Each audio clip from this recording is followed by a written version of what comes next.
Qo'limda ko'rib turgan narsanglar o'zbekchasiga yetganda bez nasosi pampersi bo'ladi. Sizlarga savol, pampersni vaqti bilan almashtirib turish foydasi bormi yo'qmi? Ko'pchilik shu narsada talashadi.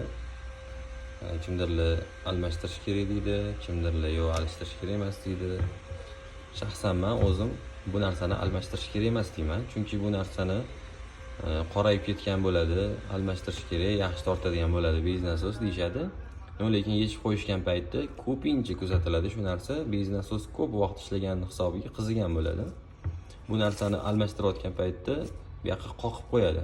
Qattiqroq urib qo'ygan paytda bez nasos ichida yakir o'ynab qoladi.